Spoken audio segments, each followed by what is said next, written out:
What is going on, guys? We are coming back at you with another great video, and in today's video we're actually looking to get on some of the first front range ice of the year.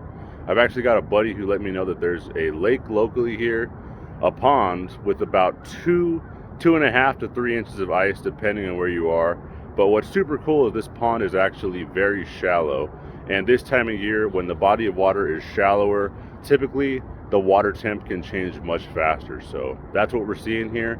And also, since we're targeting warm water species today, if you happen to know where that deeper section of your pond is, that's where those fish are going to be. So we're going to be fishing about 5 feet, but we're going to be looking for that 10-foot range to really find all these fish, guys.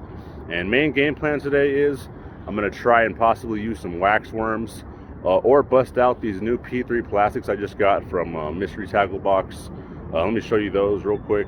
Quick look at these. Like I said, P3 plastics. I just discovered this brand from my Mystery Tackle Box, so huge shout out to them. And up in that right corner you can see I took one out of the package. This is actually the Spug, so it's just a little almost tadpole looking bait, and it's got a very small flipper on the back. This actually comes in a few different sizes as well, so depending on the size of your bluegill, you could go even smaller than this or you could go even bigger. But specifically made for Panfish Pursuers LLC. But anyways, guys, let's hurry up and get down to the lake, show you guys how we're getting on these fish. All right, guys, I just want to give you guys a little bluegill ice fishing 101. And basically, when you're out here looking to target bluegill through the ice, you just typically know that in the winter these fish are schooled up. So if you find a group of them, typically you find the whole group of fish. And basically you can use a variety of things depending on your body of water's regulations. Typically everybody likes to use wax worms or just good old red worms. But a really effective way to catch these fish, and shout out to my cousin Jerry for showing me, is these P3 plastics on a tungsten, which I will show you guys in a minute.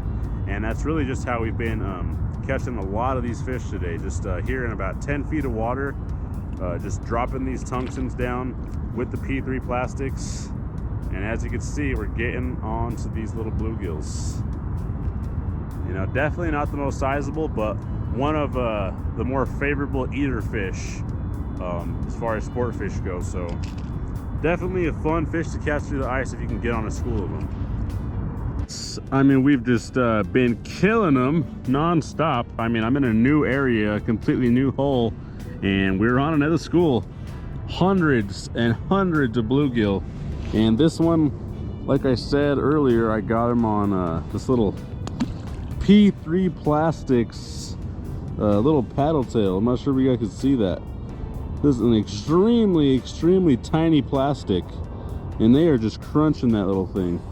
But we are absolutely slaying them down here, guys. And just on my good old Shakespeare GX2 Ugly Stick ice combo.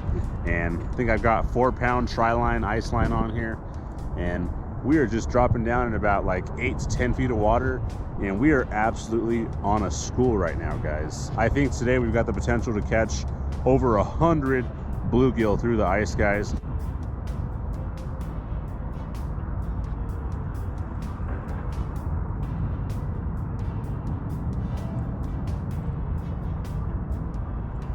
And we're just picking them off.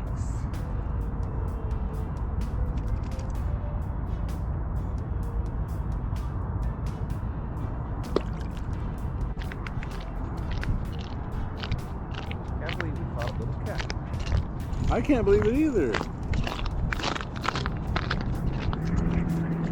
That just like adds to like the mystery of this place.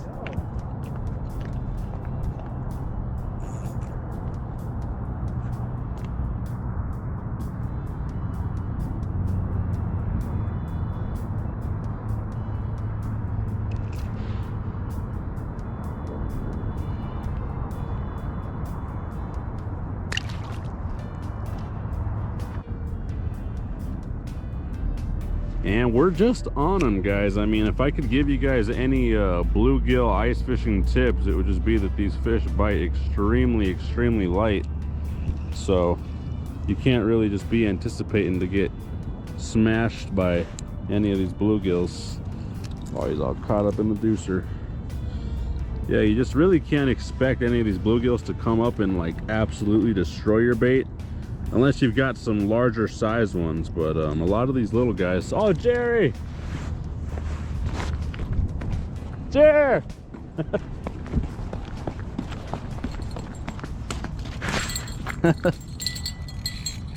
Oh my God, Jerry! Jerry!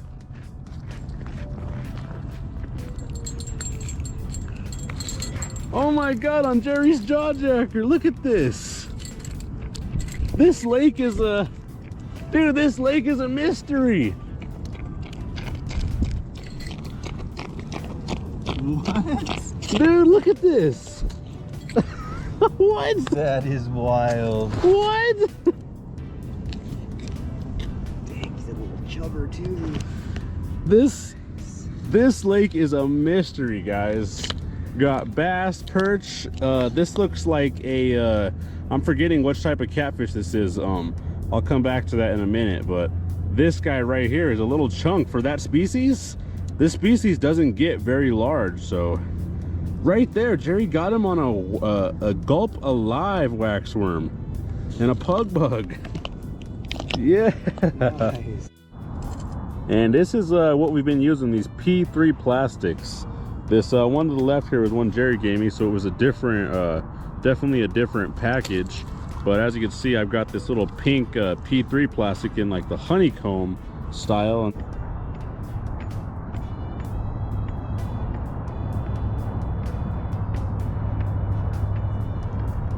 Got one.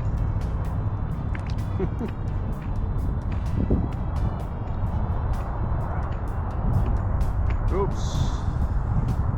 And really, I'm just dead sticking right now. And these fish are rising up pretty good to come get it. So just dead sticking. And when you're on a school this heavy, this thick, you typically just have those fish keep coming up, rising up, and getting on them. And these are all great eater sized bluegills, but I'm not really much of a person for eating fish. You know, maybe at some point in the year here I'll do a catch and cook, but for right now, I'm just gonna enjoy slaying these fish and knowing that I can come out here next time and get on them again. All right, guys, well, that's gonna wrap up another great video for us down here on the channel. And man, we absolutely hammered down on some panfish. I mean, we caught a few crappie, literally over 100 plus bluegill in this video, but just because, you know, it's not the most exciting fish to see on camera, I only included so many of those catches. But I mean, oh my God, if you guys can find a little local honey hole like this where the water is shallow, and you can typically know those deeper sections, I mean, you guys will absolutely find the fish, guys. Typically with warm water species, like I said, if you're fishing a shallower body of water, they typically want to go a little bit deeper just to where that thermocline is a little bit less effective of them. So going deeper on a pond might be the best bet. So if you're fishing 5 feet of water, look for that 10 feet of water or the deepest section, and you will find those fish.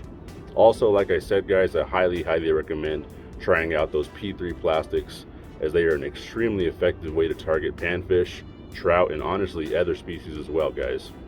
But if you guys would like to get your first mystery tackle box for as low as $10, and also they definitely have ice fishing MTBs, guys. You could use my code FISHINGCOLORADO right here.